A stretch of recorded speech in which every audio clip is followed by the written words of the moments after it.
bonjour à toutes et à tous, j'espère que vous allez bien, du moins dans la mesure du possible. On se retrouve pour le bilan de février. Vu que le monde va toujours aussi mal, eh bien j'ai lu beaucoup ce mois-ci.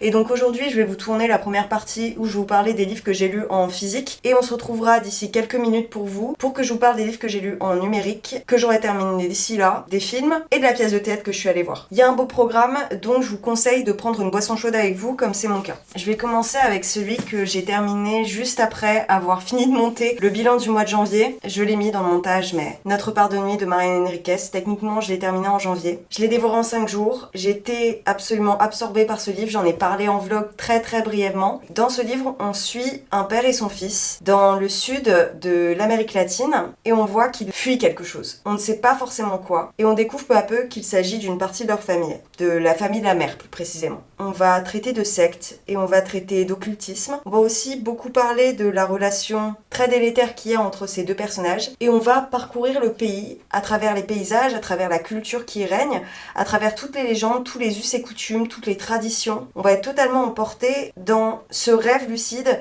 ce rêve fiévreux même. C'est être une véritable lutte pour ce destin, contre ce destin aussi. Il y a une tension et une répulsion, une oscillation entre la noirceur et entre les instants où on espère avoir des réponses à nos questions, de l'espoir quelque part dans ce livre. Ce n'est pas le cas. Il y a quelque chose de très enivrant. C'est tellement énigmatique. Je pourrais pas vous donner une trame narrative très linéaire. Marianne Enriquez, elle use de sa plume afin de se jouer de son lecteur. Et il y a beaucoup de gens que ça a laissé sur le côté. Il y en a beaucoup qui ont vu des moments de flottement, des moments où ça prenait son temps, où c'était lent. Moi, c'était peut-être les moments que j'ai préférés parce qu'on voit cet enfant qui ne sait pas où est-ce qu'il va, ce qu'il cherche. En fait, le livre est séparé en plusieurs grandes parties et on traverse les époques. On commence en 1981 pour ensuite aller en 83 en passant par 85 et 86. On revient en 1960-1976. On revient ensuite en 1993 pour finir sur une partie qui se passe entre 87 et 97. On brasse une large part du XXe siècle dans cet ouvrage avec une culture qui pour moi était totalement inconnue. J'avais déjà lu des recueils de nouvelles de Marianne Enriquez et je sais que c'est souvent ces nouvelles qui sont le plus appréciées. En l'occurrence, j'avais déjà lu Ce que nous avons perdu dans le feu. Il me reste encore Les dangers de fumer au lit et celui qui est paru en anglais très dernièrement. Mais alors, j'avais pas ressenti ça. Là, c'est vraiment des images de cauchemar. Ne vous laissez pas avoir par cette couverture très belle. On sent déjà qu'il y a une noirceur dans cet ouvrage. C'est bien pire dans les pages. Il y a beaucoup de scènes très graphiques. En fait, je vais vous dire dans quelle démarche j'ai été en commençant cet ouvrage. J'avais besoin de quelque chose qui m'extrait de la réalité que je pouvais affronter et des véritables horreurs que je pouvais rencontrer dans la vraie vie. Et c'est pour ça que je l'ai autant dévoré. J'avais cette nécessité de périple dans un monde auquel je ne pourrais jamais toucher. Les sectes, l'occultisme, c'est quelque chose qui est très loin de moi. Je touche du bois. C'est tout ce que j'attendais, tout ce dont j'avais besoin. Et c'est une ambiance qui vous envoûte. De quelque chose de satanique, puisque c'est vraiment l'une des figures qui est omniprésente sans le dire à pleine voix. C'est une expérience à proprement parler. Et si vous aimez tout ce qui est de ce ressort, je vous le conseille. Maintenant, faites vraiment attention à vous parce que j'en parlais encore avec Oriane de la chaîne Misère Pourpre il y a très peu de temps. Il y a des scènes qui nous restent tellement elles sont glauques, tellement c'est horripilant. Donc je vous le conseille, mais en sachant ce qu'il y a à l'intérieur. Le vrai premier livre que j'ai commencé en février, il s'agit de Écriture, mémoire d'un métier de Stephen King. Donc dans ce livre, Stephen King revient sur son parcours d'écrivain, c'est séparé en plusieurs parties. La première étant plus sur son enfance et ce qu'il avait amené à écrire, la manière dont il a appris par lui-même à écrire. La deuxième étant plus sur le processus d'écriture et les choses à ne pas reproduire. Toute une interrogation sur la forme plutôt que sur le fond. Et ça m'a vraiment beaucoup aidé. Ça m'a fait réfléchir à certains tics d'écriture que je pouvais avoir. Quoi qu'il en soit, j'en ai parlé en vlog, un petit peu plus longuement je pense, et vu qu'il y a beaucoup de livres, je vais pas m'étaler. Je trouve qu'il y a beaucoup de choses qui sont très intéressantes, qui sont de vrais outils, et même s'ils pensent pas faire un précis de littérature ou d'écriture à l'intention des jeunes auteurs, et ben c'est vrai qu'il y a beaucoup plus de clés que ce que j'aurais pu penser, ou du moins, c'est pas un manuel à proprement parler avec le petit A, petit B, petit C, mais il y a à la fois son côté écrivain de renom qui a réussi à se faire connaître, il a aussi dû faire face à beaucoup d'échecs et ça m'a fait plaisir de voir que même un écrivain aussi connu avait dû faire face à énormément de refus.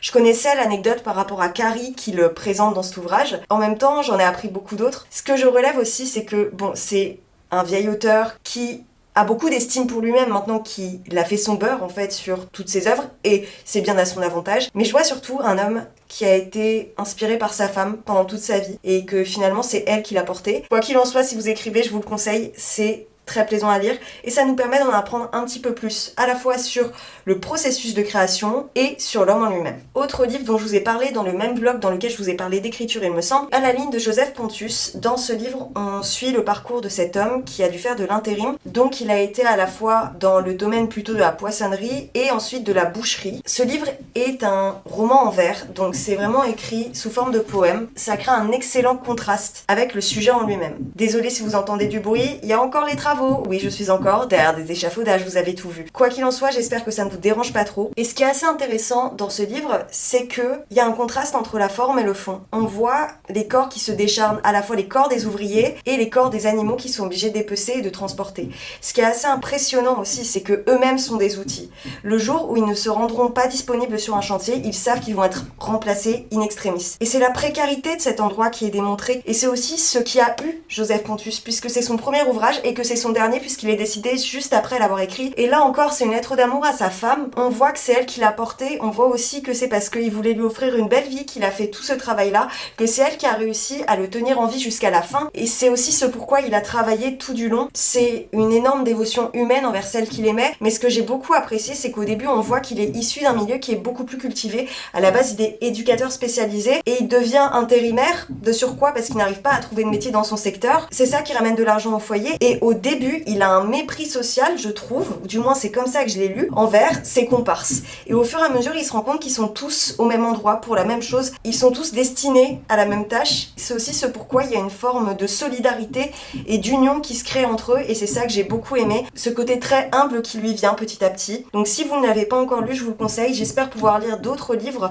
par rapport à la condition ouvrière d'ici peu. Et si vous en avez à me recommander, je suis très preneuse. Ensuite, dans le même vlog, je vous ai parlé de Big Swiss de Jane Begin, qui n'est pas encore traduit en français. Donc comme je viens de le dire, j'en ai parlé longuement en vlog que je vous invite à aller regarder si vous n'avez pas vu. On suit Greta, qui est quelqu'un qui retranscrit les entretiens que fait un sexologue. Dans ces entretiens, il rencontre divers patients, que ce soit des gens qui sont accros au sexe, des gens qui sont totalement en dehors du désir sexuel, et des gens par exemple comme Flavia, qu'on appellera Big Swiss, qui n'arrive pas à avoir d'orgasme. Et donc Greta est chargée de retranscrire à l'écrit ce qu'a enregistré le sexologue à l'audio. Elle ne connaît pas les visages des patients, mais elle connaît très bien leur voix. Et un jour, lorsqu'elle promène son chien ou va dans un café, je ne sais plus, elle entend la voix de Big Swiss. Pourquoi elle l'appelle Big Swiss? Tout simplement parce qu'elle est grande et qu'elle vient de Suisse. Et de là, elle va commencer à avoir une obsession pour cette femme qu'elle connaît par cœur finalement sur certains points de sa vie. Et elle va vouloir s'en faire une amie, si ce n'est plus. Étant donné que Big Swiss a un chien, vous vous doutez bien, elles vont devenir amies de promenade au parc. Ça va un petit peu déraper par la suite. C'est une unhinged woman. Elle est vraiment très bizarre comme femme. Son lieu d'habitation, c'est une vieille maison en banlieue new-yorkaise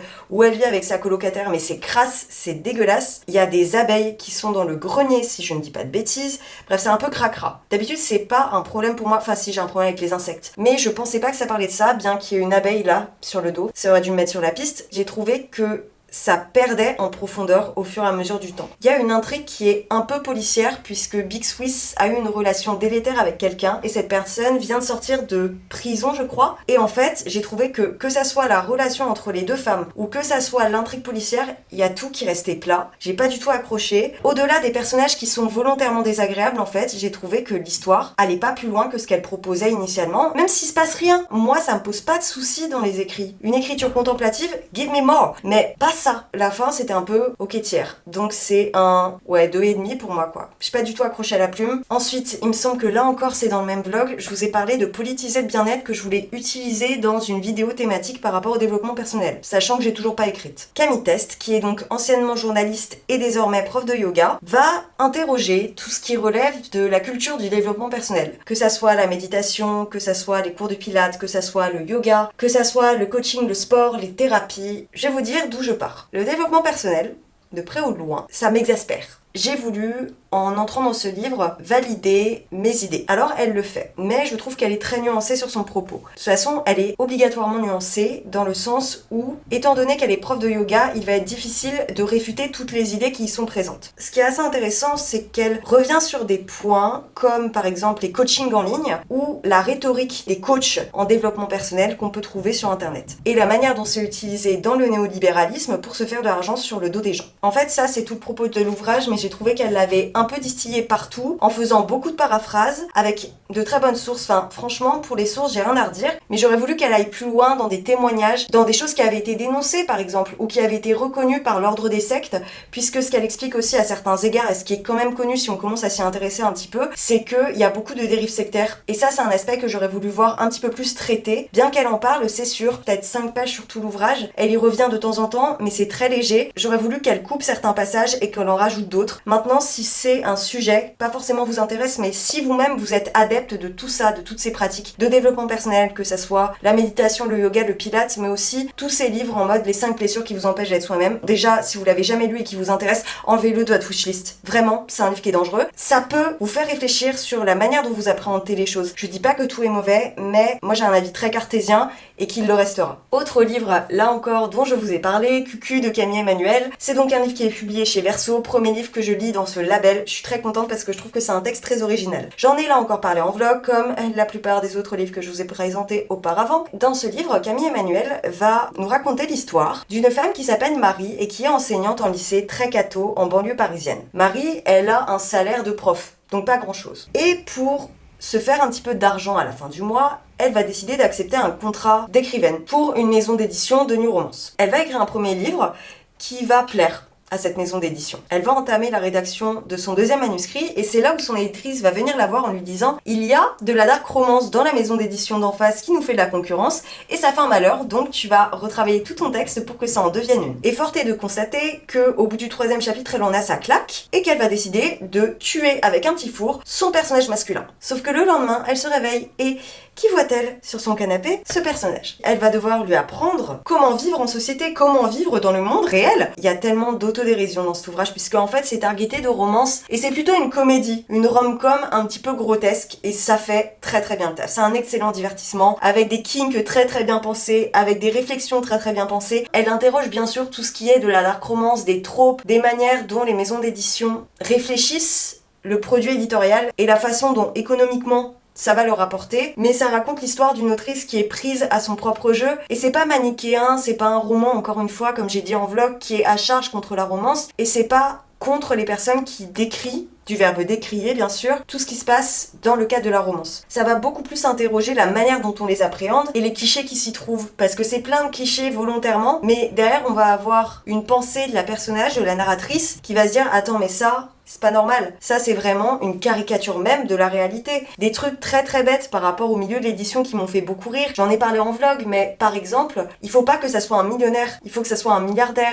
il faut qu'il y ait des strass et des paillettes partout, ça peut pas être quelqu'un de lambda dont on parle. Il y a toute une interrogation par rapport à la violence qui peut être présente dans les dark romances, et il y a aussi un dialogue qui se fait entre les propres élèves de la personnage, donc de Marie, et avec elle-même, qui est quand même responsable du corps enseignant dans un milieu très catho. Il y a aussi cette autodérision et cette compréhension du monde de la part du personnage alpha qu'elle est censée créer. C'est pas de la grande littérature, mais dans le bon sens du terme, c'est-à-dire que c'est un excellent divertissement et que je peux le conseiller à des personnes qui à la fois lisent de la romance et à la fois des personnes qui n'en lisent pas. Bien sûr, il y a une histoire d'amour et c'est le point névralgique de l'histoire, mais ça tend à interroger beaucoup plus de choses que ça. Un livre en anglais, Evening and Weekends de Oisin McKenna. C'est donc un livre de littérature contemporaine, il n'est pas encore traduit. Ça se passe à Londres, on suit plusieurs personnages, c'est vraiment un tableau de personnages au cœur de cette ville. Ça se passe en juin 2019. On suit une bande de copains, des couples majoritairement. On commence avec Maggie qui vient tout de suite d'apprendre qu'elle est enceinte de son copain qui s'appelle Ed. Ed qui a une relation avec le meilleur ami de Maggie qui s'appelle Phil. Phil qui est amoureux de son colocataire qui s'appelle Keith et Keith qui est déjà en couple avec Louis. Sachant que la mère de Phil va se rendre à Londres pour dire à son fils qu'elle a un cancer. Ouais, ça fait beaucoup. Ça c'est pas dit dans le résumé, mais il y a aussi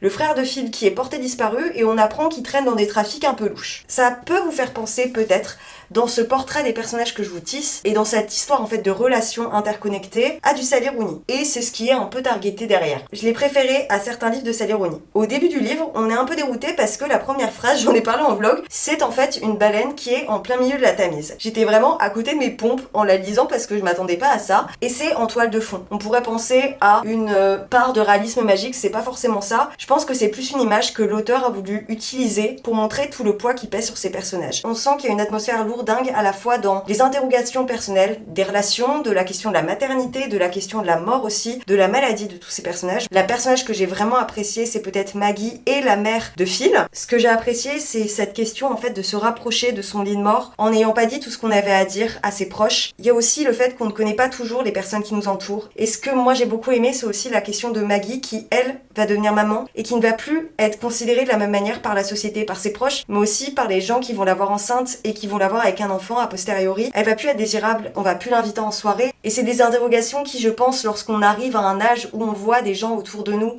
avoir des enfants, moi je suis pas du tout dans cette perspective, mais si c'était le cas, c'est forcément des questions que je me poserais et je trouve ça intelligemment fait, d'autant plus que c'est un auteur qui est un homme. Maintenant, toutes les figures masculines sont décriées et je pense que c'est fait à dessein. En tout cas, j'ai trouvé ça très très bien exécuté. Je continue avec un autre livre en anglais. Là encore, je pense que je vous en aurais parlé en vlog, Annie Bod de Tsiragir. Donc ici, on suit Annie. Annie, c'est une femme, ou du moins, elle en a tous les traits, mais il s'agit en fait d'un robot. Un Cuddle Bunny plus précisément. C'est la parfaite petite amie, aimable et aimante, qui prépare à manger pour son compagnon, qui est assez épanouie sexuellement. Bon, elle fait le ménage, pas toujours très bien. Et c'est le point qui va commencer à faire tourner au vinaigre sa relation avec Doug, qui est donc la personne qui l'a acheté. Et en fait, un jour, Doug décrète qu'elle n'a pas assez bien fait le ménage. Et ça va commencer à l'énerver. Ils vont s'engueuler et Annie va s'en vouloir parce qu'en fait elle a été créée uniquement pour satisfaire la personne à qui elle appartient, qui l'a achetée, qu'on soit bien clair,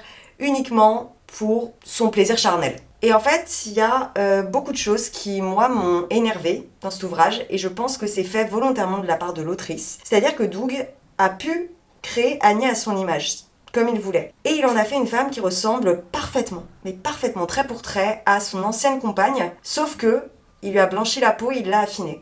Et il y a un moment où il fait une fixette même sur le fait qu'il a demandé au constructeur de Annie de lui faire perdre 4 kilos et qu'il lui en fait perdre que 2, donc du coup il est vénère. Donc ça traite vraiment de ces problématiques aussi, des injonctions qui sont faites.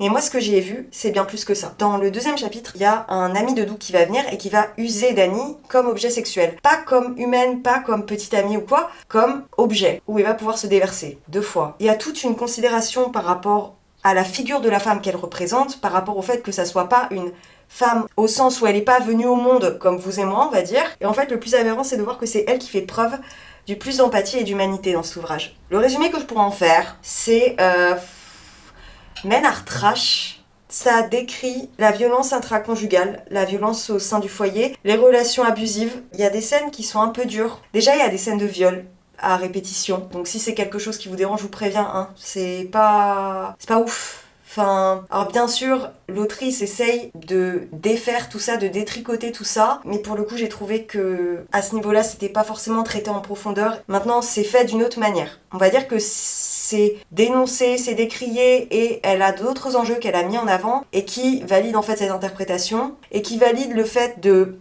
dire que c'est pas du tout souhaitable, mais en fait c'est la manière dont ça a été fait qui moi m'a un peu dérangée. C'est un peu dur pour s'immerger dans l'histoire à mon humble avis. Après ça vient tout seul, c'est pas une plume qui est non plus ampoulée, qui est très très recherchée je trouve. Il y a pas de verbe très très compliqué au sens où il y aurait un truc par rapport aux constructions du robot et tout. Et d'ailleurs on en vient même à oublier que c'est un robot à certains moments, puisqu'il y a vraiment une conscience féminine qui se crée en elle, qui se développe.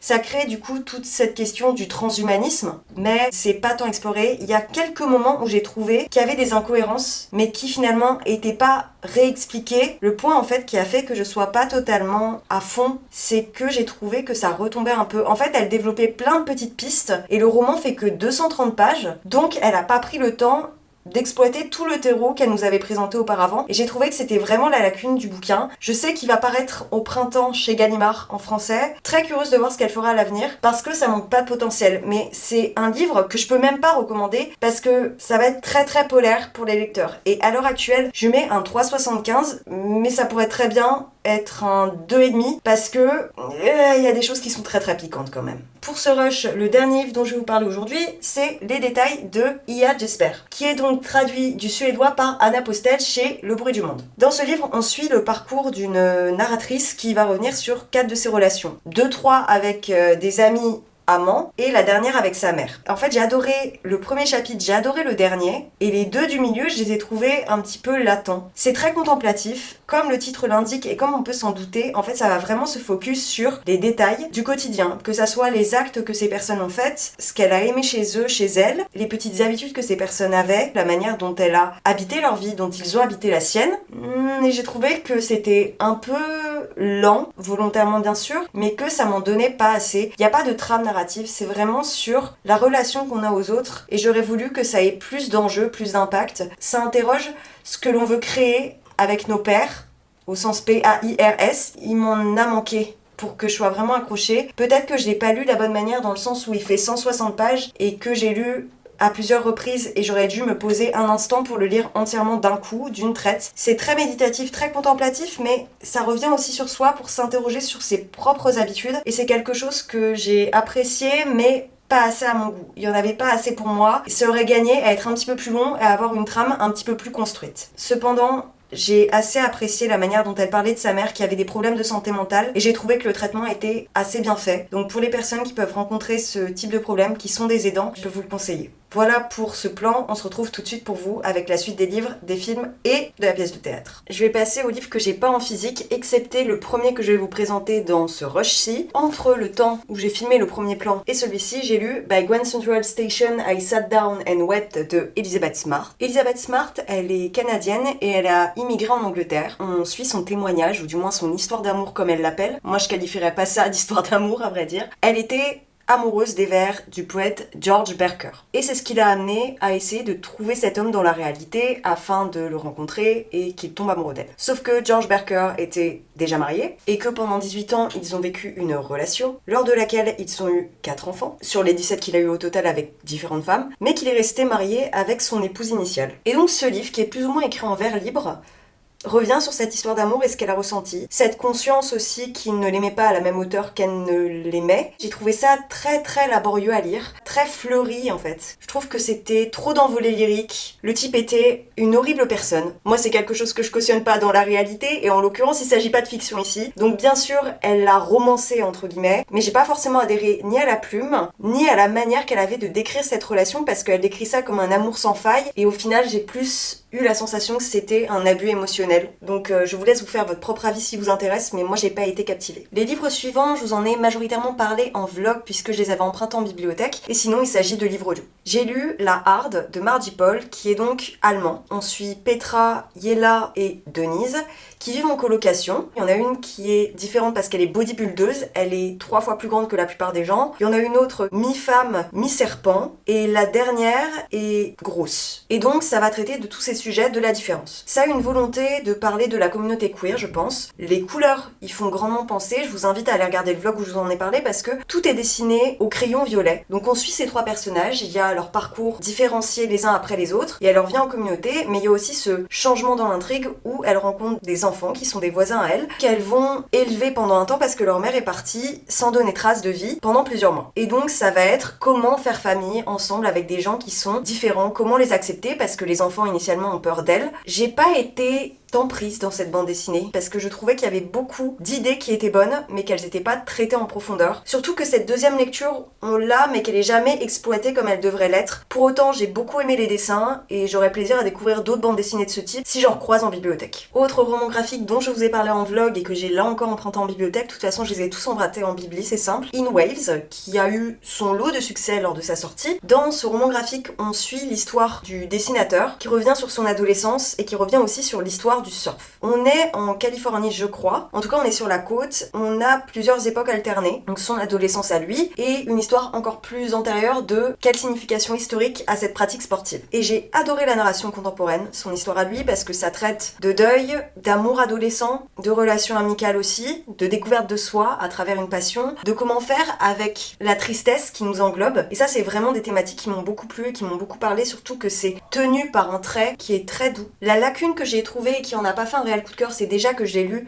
bien plus tard que la plupart des gens et je crois que j'en attendais beaucoup. Mais c'est aussi que ce changement de narration et d'époque, de chronologie, a fait que j'ai pas été engagée dans les autres histoires que celle qui m'intéressait initialement, c'est-à-dire l'histoire de l'auteur en lui-même. L'intrigue principale, elle a manqué d'être encore plus abouti pour que je sois vraiment à fond et que j'ai envie de tourner les pages encore plus et qu'il y ait vraiment une tendresse qui passe un cap. Le point qui restera, c'est quand même l'idée d'être aidant à l'âge adolescent, ce qui n'est pas quelque chose de très courant, parce que la petite amie du narrateur est atteinte d'un cancer, je ne vous spoil rien, c'est l'idée de début, et que ça permet d'avoir ce prisme-là pour les personnes qui ont peut-être affaire à ce type de situation. Un roman graphique que j'ai lu en numérique via NetGalley, il s'agit de Terrible de Gaël Henry. Une réinterprétation du conte de Baba Yaga, donc un conte slave. On va suivre un personnage donc de Baba Yaga, mais par le prisme de deux adolescents. Il y a une adolescente qui est avec son frère dans la forêt et ce dernier se perd alors qu'elle va retrouver son petit copain, je crois. Et elle va se faire attraper par la méchante sorcière. Et on va suivre leur histoire, comment ils vont en échapper. Il y a un twist qui est très très bien joué. L'intrigue en elle-même, j'ai beaucoup aimé. Mais par contre, et c'est ce pourquoi je vous en parle que ce mois-ci et pas le mois où je l'ai reçu en service presse, c'est que j'ai pas du tout accroché au dessin. J'ai trouvé ça très sombre, volontairement bien sûr,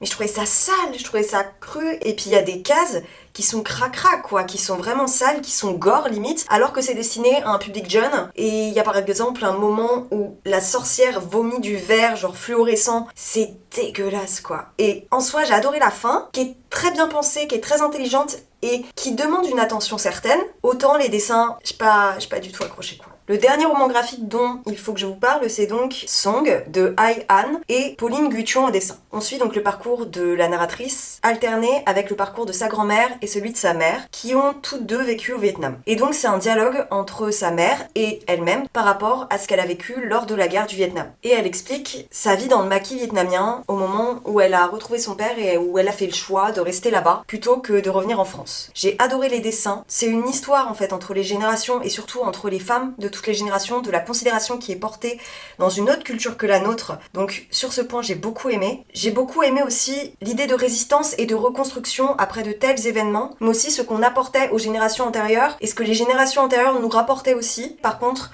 j'ai trouvé que c'était trop court et que les narrations étaient un petit peu trop morcelées pour que je m'y repère. Il y a des fois, je savais plus qui parlait. Et donc, c'est vraiment le point négatif. Pour autant, le trait est sublime et c'est important d'avoir des récits comme ceci. Ensuite, je vous en ai encore parlé en vlog et c'est encore un emprunt de bibliothèque. Il s'agit de Crazy Brave de John Arjo, qui est donc une autobiographie, un roman autobiographique de Joy Arjo. Quand j'ai vu la 4e de couverture, j'ai tout de suite pensé à Betty. Elle a un père qui est Creek et elle a une mère qui est Cherokee. Elle nous explique qu'elle a grandi dans les années 50 aux États-Unis, donc dans une Amérique ségrégationniste. Donc elle va revenir à la fois sur son enfance, sur son adolescence, mais aussi en tant que mère. Elle va revenir aussi sur la place de la religion dans cette communauté et aux États-Unis en règle générale. Et elle va nous faire son récit de façon là encore très très morcelée. C'est-à-dire qu'on va passer de son enfance à son adolescence pour revenir sur son vécu de femme devenue mère. Joy Arjo, initialement, elle est poétesse. Et apparemment elle est très très connue aux États-Unis. Moi je n'en avais jamais entendu parler. Donc je vais vous lire ce que j'ai écrit parce que ça commence à faire un petit peu de temps. Donc c'est une autobiographie fictionnalisée où en fait on découvre son existence au sein d'une famille qui est violente. Je vous préviens, si vous avez envie de le lire, il y a des scènes d'inceste, il y a des scènes de violence physique aussi, il y a aussi la haine venue des autres évidemment, son propre destin et la manière dont elle a dû se contraindre et faire face à la haine des conservateurs blancs suprémacistes, notamment lorsqu'elle est partie en pension et qu'elle a eu un beau-père qui était religieux. Je ne me rappelle plus de son titre précis, mais en gros il était religieux, de la maltraitance dont elle a été victime lorsqu'elle était dans cette pension même, et ça va surtout revenir sur la manière qu'elle a eu de s'accepter et la difficulté qu'elle a eu de s'accepter en tant qu'amérindienne. Ça pose aussi la question de toute la culture qui émane de ce groupe de la population qui est nié et dont on ne parle pas assez. C'est vrai que c'est vraiment l'année où je me rends compte qu'on m'a jamais parlé des peuples Cherokee, des peuples Creek, de tous les natifs états-uniens. Je suis très heureuse de me renseigner par moi-même, mais j'ai voulu en savoir plus. Là ça m'a permis d'avoir de l'intime au milieu de cette grande histoire. La lacune que j'ai trouvée, c'est encore une fois cette question chronologique, comme ça a pu être le cas dans Song, et ça a été aussi le fait que je me retrouve pas dans les poèmes qu'elle avait écrits. Alors j'ai lu en français, donc ça a peut-être joué, mais j'ai plus trouvé son histoire personnelle intéressante que sa création en elle-même. Autre livre que j'ai emprunté, il s'agit de Blackness de Bell Hooks, qui est un résumé, un condensé de la pensée de Bell Hooks en 100 pages, qui est publié chez Payot Poche. Et dans ce livre, on peut lire 5 conférences, il me semble, qui ont été dites par Bell Hooks à travers son parcours de féministe antiraciste aux États-Unis. Il y avait beaucoup d'éléments qu'elle nous a délivrés dans la première partie et qui finalement ne faisaient que revenir continuellement. Mais ça m'a permis d'avoir une entrée dans ses convictions et c'est quelque chose qui m'intéresse. Je pense que j'irai lire des livres plus conséquents de sa part à l'avenir. Autre texte antiraciste que j'ai lu, il s'agit d'un livre qui a été recommandé par Margarito, notamment dans sa dernière vidéo sur l'ASF, et c'est donc En direct de la planète Minuit de Nalo Hopkinson. C'est une autrice qui est afro-caribéenne, qui est publiée chez Gauteur, qui est vraiment une maison d'édition d'édition que je découvre de plus en plus et que je prends de plus en plus de plaisir à découvrir parce que ils ont vraiment des propositions intéressantes et avec un travail éditorial qui est très très bien pensé, très très pointilleux. Je m'arrête sur cette parenthèse. C'est un regroupement de textes de l'autrice. On a une conférence qu'elle a tenue dans le domaine de la SF et où elle explique que c'est un lieu qui est empreint de racisme et de sexisme, qu'il serait intelligent de repenser toute cette sphère pour des écritures qui soient beaucoup plus inclusives. Ça, c'est la partie que j'ai beaucoup aimée. Les deux textes suivants sont des nouvelles et le dernier texte est une interview qui revient sur les mêmes thématiques que celle que je viens d'évoquer. La première nouvelle, j'ai trouvé bien pensée et assez sarcastique, assez cynique, un peu comme un pied de nez, avec une très bonne chute. Donc ça, c'est vraiment quelque chose que j'ai beaucoup aimé. La deuxième m'a laissé très à distance et encore une fois, j'en retiens pas grand chose. C'est très court, ça fait 150 pages à tout casser. Ça vaut le coup quand même parce que ça pose des questions qui sont très très pertinentes. Je vous invite également à aller voir la vidéo de Margot qui en parle beaucoup mieux que moi, je pense. Mais quoi qu'il en soit, je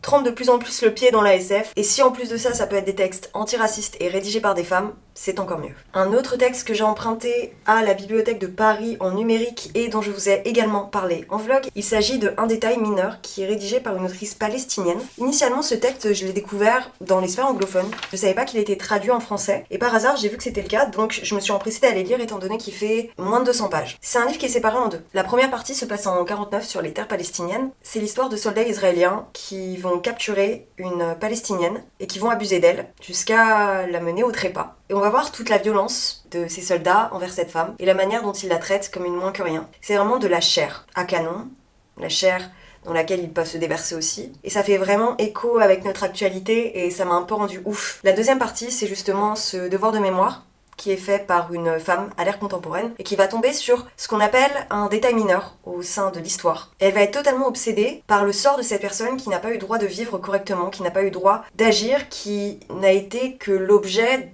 de violence. Et on va voir à quel point la violence est un cercle continuel. Encore une fois, c'est un texte qui est très court mais qui est très puissant. C'est très graphique aussi, mais ça va plus loin que le devoir de mémoire. C'est vraiment quelque chose qui est très très impactant. Je peux pas vous en dire grand chose de plus parce que sinon ça vous spoilerait, mais il y a une fin qui vous restera en tête. Je vous encourage à lire. Le dernier texte que j'ai lu en format écrit, parce qu'après ça sera les livres audio que j'ai écoutés, c'est une toute petite nouvelle qui est de la SF, encore une fois, que m'arrive-t-il, de Ursula Le Guin. Première fois que je me tente à Ursula Le Guin, et donc c'est The Ones Who Walk Away from Omelas. Je sais pas si elle est traduite, je pense, parce qu'elle date. Dans ce texte, qui fait même pas 6 pages, on suit un peuple qui vit en harmonie. De prime abord, on a la sensation qu'ils sont dans un monde qui est une utopie. Et au fur et à mesure, on découvre qu'il y a des choses qui sont cachées sous terre, et il va y avoir pas mal de questionnements par rapport à l'existence en tant que groupe, en tant qu'individu, et aussi par rapport à son prochain, et comment on traite la différence. Et c'est un texte que j'ai beaucoup aimé. Je trouve que la plume est un peu laborieuse, mais j'ai trouvé le propos très pertinent. Je vous en dis rien de plus parce que sinon je vous spoile tout le texte et puis ça vaudrait pas le coup. Mais ça a été une jolie découverte et je sais pas si je me retenterai à des textes plus longs, du moins en VO, mais ça a eu le mérite de piquer ma curiosité. L'un des textes que j'ai écouté, il s'agit de Siddhartha de Hermann Hesse. Et c'est un texte que je voulais lire depuis très longtemps. Je le redoutais un peu parce que j'avais peur que ça soit un parcours d'apprentissage type développement personnel et moi c'est tout ce que je fais. Donc dans ce livre, on suit Siddhartha, qui est fils de Brahman et qui décide de partir loin de sa communauté initiale. Et il va découvrir plusieurs écoles de pensée, il va rencontrer plusieurs personnes aussi, il va avoir des pensées bouddhistes et il va faire son petit bout de chemin avec eux, à leur côté, et va essayer de trouver la manière de réfléchir et d'apprendre des mondes qui lui conviennent le mieux. Et un jour, il va rencontrer une femme qui s'appelle Kamala et il va tomber amoureux d'elle, et il va tomber aussi amoureux de ses doctrines. Et vraiment, ça va être des questions plus ou moins théologiques et philosophiques, existentielles. C'est très très empreint de la culture hindouiste et bouddhiste. Et alors moi, j'ai été un peu hermétique, d'autant que c'est moins pire que l'alchimiste, et puis ça a quand même plus de profondeur. Mais alors la description de Kamala, moi je peux pas. Enfin, c'était vraiment objectifiant. Alors ça c'est sûrement volontaire parce que c'est une sorte de divinité, ou du moins se représenter comme une divinité. Et puis c'est vraiment dans la trame du texte, si vous voulez. J'ai pas forcément accroché et je suis un peu déçue parce qu'il y avait vraiment une interrogation de la vie au sens bien plus profond dans Le Loup des Steppes que dans Siddhartha, et c'est ce que je recherchais et c'est pas ce que j'ai eu et c'est pas un texte qui me restera, je pense. Un autre texte que j'ai écouté, et alors là je l'ai écouté sur bien longtemps, je crois que ça m'a duré 2 mois d'écoute si je dis pas de bêtises. Les éclats de Bret Easton Ellis. Ça se passe à Los Angeles dans les années 80 avec Brett qui a 17 ans, qui écrit Moins que zéro, Zero, donc le premier roman de Bret Easton Ellis, même s'il précise que soi-disant il ne s'agit que de fiction. Il vit sa vie à Buckley, en classe de terminale, avec sa petite amie qui s'appelle Debbie et ses amis Suzanne et Tom. C'est entre alcool, drogue, sexe, beaucoup de mensonges. Et un jour, dans sa classe, il y a un nouvel arrivant qui s'appelle Robert Mallory. Robert Mallory a un secret. Le truc, c'est que Robert Mallory, il arrive conjointement au moment où il y a beaucoup de meurtres à Los Angeles qui sont proférés par un serial killer qui s'appelle le Trawler. Brett, il va décider de mener son enquête tout en se rapprochant de Robert Mallory. Il y a des relations homosexuelles, il y a des relations queer. Là, c'était la première fois que je le lisais. Alors on sent quand même que c'est un univers de luxe, de matérialisme. On a vraiment l'impression d'être dans un film noir. On sent que c'est un grand cinéphile, Bret Easton Ellis. C'est très très ambiant. Alors peut-être que ça a participé du fait que je l'écoute en audio. Je sais qu'il y a aussi une version podcast qu'il a enregistrée et où il a repris tous ses écrits. Je vous invite à aller écouter l'Overbouquin pour en savoir plus parce que Laura est absolument fan de cet ouvrage. Il y a vraiment tout un lore autour de l'atmosphère qu'il arrive à créer dans cet ouvrage et ça c'est quelque chose que j'ai beaucoup apprécié. Toute l'enquête en elle-même, elle était hyper captivante. La relation entre les personnages était vraiment captivante aussi parce qu'il y a plein d'intrigues liées les unes entre les autres qui sont cachées les unes aux autres aussi. Ça c'est un truc que j'ai vraiment beaucoup aimé. Par contre j'ai trouvé qu'il y avait beaucoup de scènes qui étaient gratuites et il y a eu un petit ventre mou au milieu avec une volonté plus ou moins contemplative de la violence où je me suis dit bon, on ne fait que me redire les mêmes choses et à la fois c'était agréable. En fait ce qui est assez étonnant c'est que j'ai réussi à avoir de l'empathie pour le personnage principal tout autant qu'il m'a énervé et que j'ai trouvé égoïste et plein de naïveté. Enfin vraiment certaines fois je suis là mais t'es con ou tu fais exprès. Le truc qui m'a vraiment tenu aussi c'est que il y a beaucoup de références donc à cette époque ciné, littéraire, c'était le sel supplémentaire du récit. C'est une réelle épopée au cœur des États-Unis, de cette Californie et j'ai été très très heureuse de découvrir Bret Easton Ellis avec ce texte. Je pense que c'était celui qui était le plus adéquat pour moi et peut-être que je m'y retenterai. Dernier livre et après je vous parlerai des films et de la pièce de théâtre très très brièvement parce que cette vidéo est déjà bien longue. Les Influentes de Adèle Bréau. Dans ce livre on suit trois femmes donc Anne, Blanche et Myrtille. Anne c'est une mère de famille qui est propulsée dans le monde de la mode parce qu'elle fait des créations qu'elle met en ligne, en vente et il y a un jour Beyoncé je crois qui porte une combi qu'elle a réalisée et qui le poste sur les réseaux sociaux donc ça crée une effervescence autour de ce qu'elle fait. En parallèle, on a Blanche qui est une glamazone des sphères de mode parisienne et qui est à la tête de Attitude qui est un journal. Et c'est elle qui va essayer de mettre Anne sur le devant de la scène et de lui apprendre les codes de toute cette sphère, de tout ce microcosme. Et enfin, on a Myrtille qui est la jeune première, un peu naïve, mais qui connaît quand même les codes des réseaux sociaux, donc elle va essayer de faire sa place dans ce milieu pour lequel elle est totalement transie. Adèle Bréau, j'avais écouté L'heure des femmes que j'avais beaucoup aimé, que j'avais trouvé très pertinent, qui était un bel hommage à Ménie Grégoire et à la radio en elle-même. Par contre là, ça a pêché. Je disais dans le vlog où j'en ai parlé très brièvement, c'était très boomer. Dans ce roman choral, on a trois voix qui sont évoquées. Alors c'est très cartésien, c'est très caricatural. On a la mère de famille qui ne sait pas joindre les deux bouts dans le sens où elle est projetée sur le devant de la scène et que on la prend pour la première des connes. Deuxièmement, on a la girl boss, entre guillemets, qui a tout vu, qui mérite mieux que tout le monde, qui agit comme ça soi-disant à cause d'un trauma. Et puis après, on a Myrtille qui est vraiment la petite qui doit faire ses preuves, sachant que l'autrice l'a appelée Myrtille, sa sœur s'appelle Fraise ou Cerise, enfin genre quand je vous dis c'est caricatural, ça va jusque là. Et c'était que ça. C'était des clichés tout le long, sans passer les remarques grossophobes, sexistes, avec un manque de profondeur quand même. On voit quand même que c'est un milieu qui est pourri jusqu'à la moelle, ou du moins c'est ce qu'elle nous retransmet. Je sais pas si ça a évolué depuis la rédaction de cet ouvrage, mais franchement, moi ça me donne pas envie d'y aller quoi. En surface, on a l'impression qu'elle se moque de ce milieu, mais ça fait que le brosser dans le sens du poil. Je l'ai poursuivi avec une envie au début, genre sur les 50 premiers pourcents, de continuer parce qu'il y avait un truc qui me rappelait à cette histoire. Je me suis dit,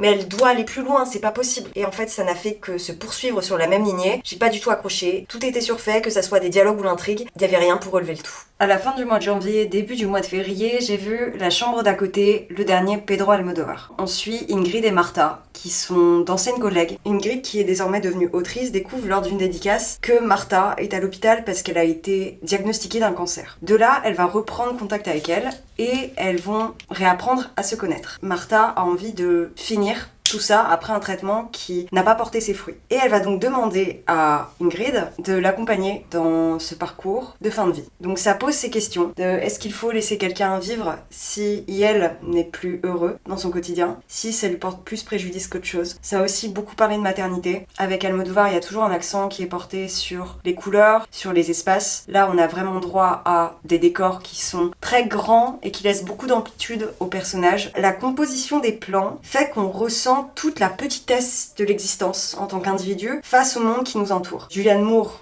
Elle est angoissée de la mort. Et c'est justement cet accompagnement qui va l'aider à appréhender son rapport au morbide. Tilda Swinton, quant à elle, elle est très cynique. Les deux créent un parfait équilibre. Il y a toujours une dose d'humour sous-jacente de la part d'Almodovar dans ses films et c'est quelque chose que j'apprécie.